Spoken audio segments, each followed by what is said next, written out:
It goes without saying that the global pandemic has devastated our livelihoods throughout the entire world. The restaurant industry in particular has struggled to stay open, adapt to changing protocols, and hire and rehire their staff. Let's go to our current state. August, September 2021, United States. Restaurants are open. Hallelujah! But wait a minute. Restaurant operators are facing a labor shortage, and this may be due to a multitude of reasons. Some restaurant professionals may believe that restaurants are actually an unsustainable, exploitative work environment. Coupled with the enhanced unemployment benefits that they've been receiving, that I've been receiving, may contribute to why there's a labor shortage. So the question that I want to ponder in this video is, what will it take for restaurant professionals to return back to work? You hear the crickets? I left the windows open because I want to hear the crickets. I feel like it's calming.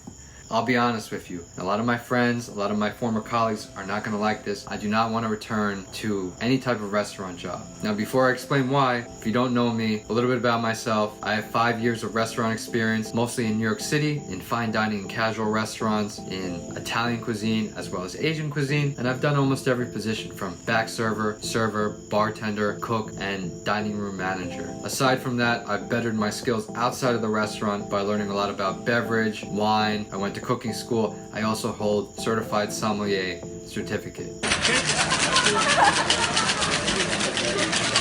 I, like many, have lost my restaurant job. I was bartending in a restaurant, and March of 2020 I lost it when the pandemic hit a height in the United States. So immediately I felt very confused, overwhelmed. I really didn't know what to do with myself or where I should go. Not that I was enjoying my bartending job so much to begin with, but I just felt lost at the time. I'm sure a lot of you could relate. But what I will say is that having the time outside of the restaurant allowed me to really think about what I was doing, why I was working in the restaurant, what I've accomplished, and what I've learned. And I realized that I'm really passionate about bringing people together. And I always equated it to being in a restaurant environment. I need to be in a restaurant environment in order to accomplish my goal, my passion, to bring people together. But I realized that that's not necessarily so. I may just have to think a little bit differently. And I've tried many new things, like a cinnamon bun pop-up at local farmers market.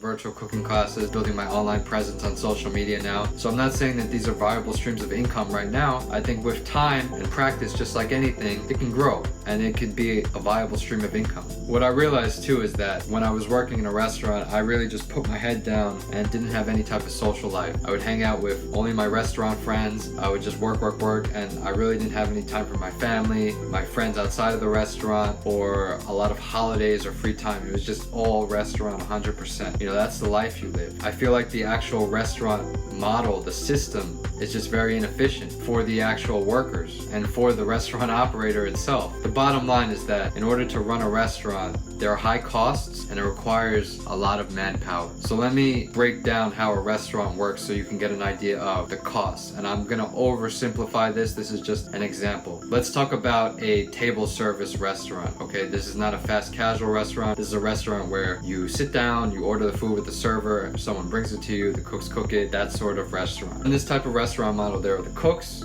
prep cook, line cook. A line cook basically cooks the dish, and head cook. Then there's the service team, the server, the person who takes your order, the assistant server. Maybe they polish glassware and silverware, they reset the tables, they help the server, bartenders, the host, someone who greets you. And over here is the cleaning team. So the dishwasher, the porter who helps transport things from the dishwasher, the person who cleans the restaurant at the end of the night. So these three groups. On top of that, you have the management, like the head chef and the owner of the restaurant or the manager. So far that's a lot of people to run the restaurant. And then the actual restaurant itself, it's usually in a big space that requires a lot of rent, insurance, payment for the electricity, the actual environment, your nice chandelier, the lights, the plates, glassware, silverware that people like to steal. That is all a cost. So let's talk about the food. So the food is perishable. After 10 days, you can't use it anymore. It's usually delivered by a distributor, which costs money. money. And just to prepare the food, it goes through many steps. Usually first touched by the prep cook, who will take like carrots, peel and cut the carrots, getting it ready for the line cook, who will prep the actual dish, like carrots with pistachios and olive oil, something like that. Already it's touched 2 people in the process. After 10 days, if you don't sell any carrots, you have to throw them out, at least if you're a good restaurant. Or let's say I'm the line cook on the line and I totally burn the carrots. That's another wasted cost. So food is very perishable. The food business is very tough. And as a result, there's so many costs going on in the restaurant. And again, I oversimplified it, that restaurant operators do not pay the staff so well. And understandably so, because there are just so many costs. So the cooks, they usually get paid minimum wage, and the head cook will get paid a decent amount. The service team, usually people that are all working part-time jobs like actors or just people that are trying to make extra money, they get paid minimum wage and then they rely on tips for their livelihood. A lot of people are just supporting themselves on a service job. I was. And then you have the cleanup team, dishwashers, porters, they're also getting paid minimum wage. And let me let you in on a good secret that no one likes to hear. The restaurant industry may have an abundance of undocumented workers, as well as immigrants doing these jobs that are considered manual labor and getting paid cheaper than minimum wage. Did you know that? You probably knew that, but I'm reminding you that this is the reality of the situation. But the restaurant needs immigrants like this to do these types of jobs because they can't afford it if someone like me is requiring a higher raise because I'm very entitled. I went to college, blah, blah, blah. Do you understand what I'm saying? So in order for the actual restaurant operation to run, there's a lot of manpower, there's a lot of costs, and the costs are hard to be distributed. It's just how the system works. I just explained the nature of the restaurant model, the table service model, and how it's inefficient for the restaurant employees as well as the restaurant operator to actually turn a profit and to distribute that to the actual employees.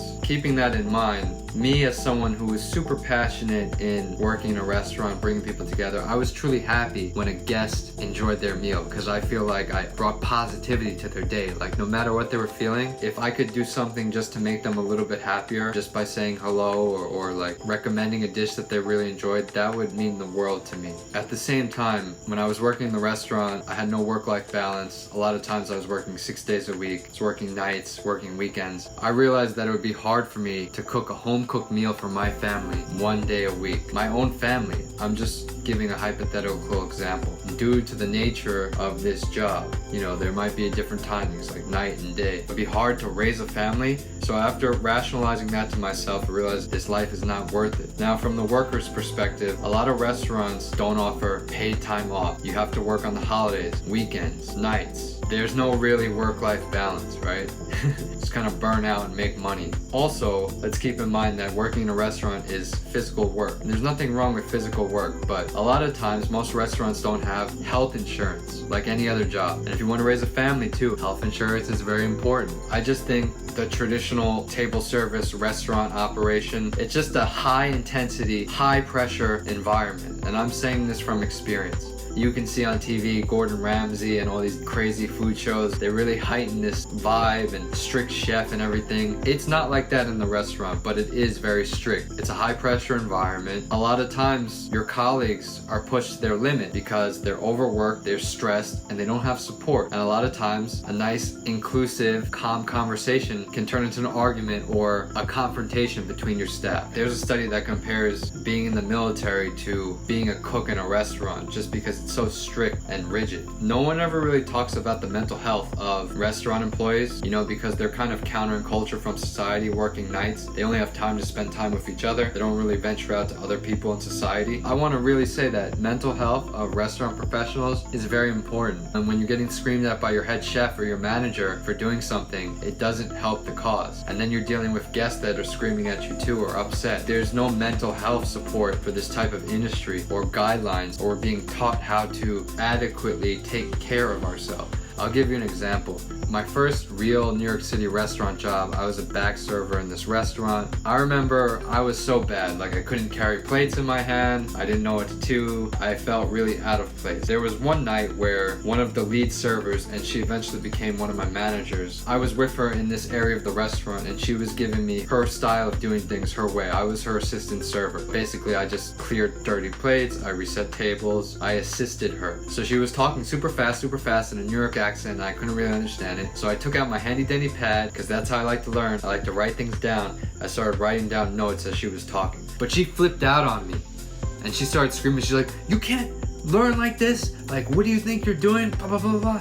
She really like ripped my head apart and screamed at me, and I was taken back because this is how I learned. And I understand what she's saying, but I feel like she didn't really take the time to understand where I was coming from. It was more just like, do this. This type of no nonsense rigidness is all over restaurants, and not all restaurants, but in a lot of restaurants that I've worked in. And no one questions the mental health of myself, of you, of anyone. Not just due to COVID, just during normal circumstances. And after the shift, what do restaurant professionals like to do? Well, it's dark and the creeps come out at the night. So they need to wind down. Drugs, alcohol, hit the bar, right?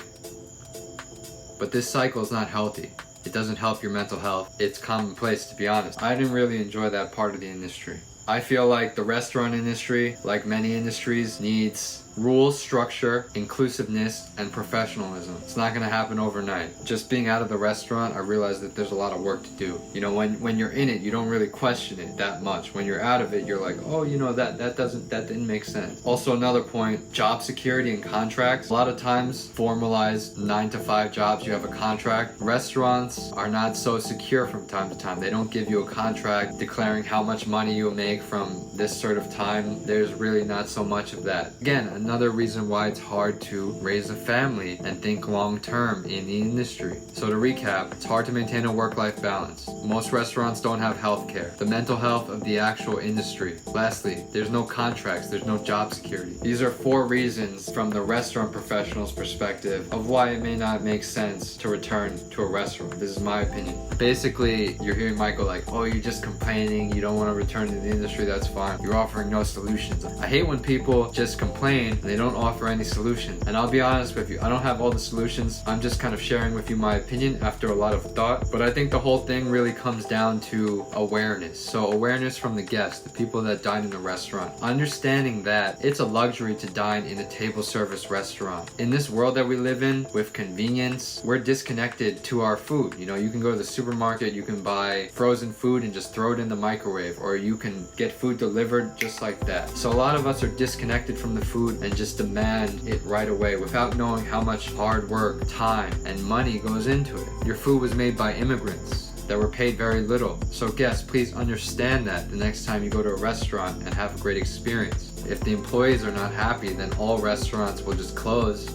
They're not going to stay open forever. Danny Meyer, CEO of Untitled Hospitality Group, I used to work for him. He has this maxim that I really like. He likes to take care of his employees before he takes care of the guests, because his thought is, if you have happy employees, you have happy guests. By the guests having greater empathy for the employees, will make the employees happier to continue their job to provide a nice experience service for you. So my opinion of the future of restaurants is this. I think this whole ultra fine dining model is outdated. It's too rigid, it's too uptight, it's too strict, and I don't support that model anymore. I personally resonate with a smaller, intimate, casual restaurant that still has high steps of service and is not so uptight, just casual, where you can go in, have a great meal that's cooked with love. Nothing so pretentious about it.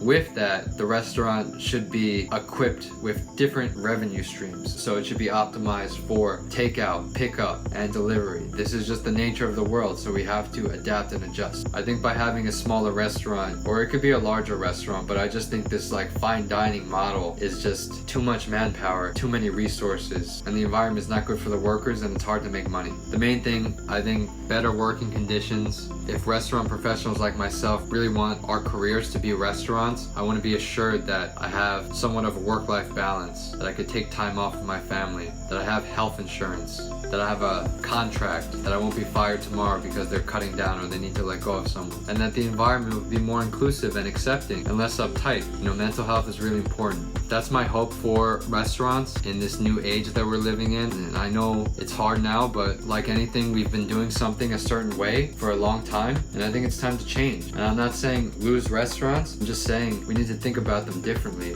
We need to really bring out what makes a restaurant special, and that's bringing people together with quality food cooked with love, served with a smile. This is what a restaurant is about. This creates an experience. So we need to make sure that the employees are happy, that restaurants can make enough profit to keep their businesses open. So this video is for the guests, this video is for the restaurant operators, and this video is for the restaurant professionals. I'm hopeful for the industry. I will help the industry in different ways, but I'm not jumping back into the system. Leave a comment below and let me know what you're doing if you decided to jump back into a restaurant or not. Again, this is just my opinion. I don't mean to offend anyone, and I know that there's a degree of entitlement that I have to not want to jump into a restaurant. I know some people need to at this moment right now because it's their only livelihood. So I wish you health, wealth, love, and happiness, and I still love the industry. Please like, comment, and subscribe to this video if you found any value in it. I'm Michael Nicastro. Peace.